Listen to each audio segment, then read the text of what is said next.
I moved to the countryside a couple of years ago. I think it's a countryside, I don't know for sure. The reason I think it's a countryside is that every now and again, outside smells of shit. That's how you know, isn't it? It's quite a well-to-do area we've moved to in which we do not belong in the slightest. I know it's a well-to-do area because I said to my husband, it's a bit chilly in here. And he said, oh, should we turn the floor up? That's not right, is it? And about 10 minutes later, I said, look, the cats are dancing. He said, oh, bugger, turn it down.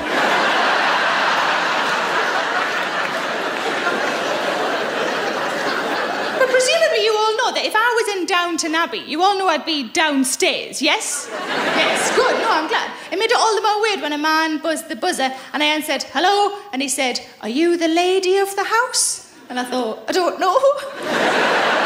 And I said to him, I'm a lady in a house, if that helps you, flower.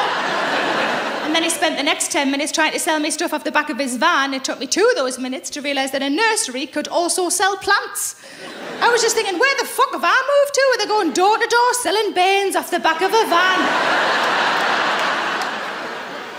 But I'm not very decadent, I'm not flashy at all. Having said that, I do regularly have 3 jars of jam all on the go at the same time. There's no need for that, is there? They're all strawberry. Makes no fucking sense at all.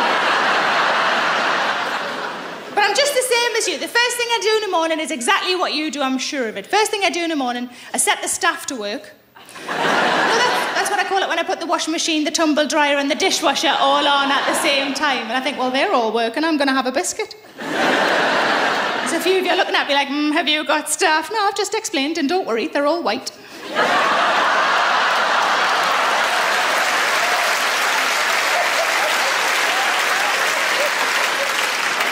It's not just the 2 of us in the house, we've got pets, we've got 2 cats and a dog. I would say that the cats are adorable, but I would be lying.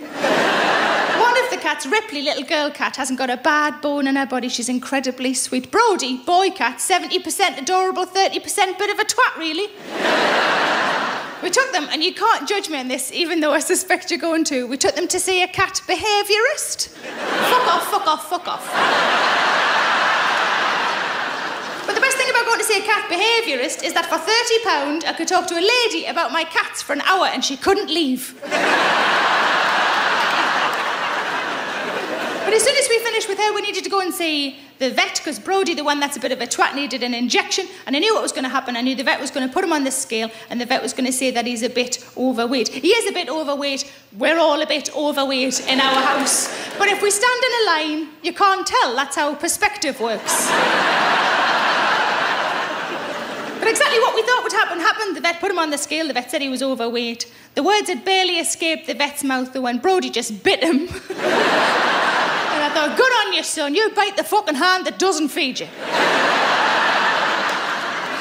But the cats do sometimes chase each other around. It can look a little aggressive, so every now and again we try and sort of distract them, sort of break that up. What we do is we use a laser pen. You will have seen these.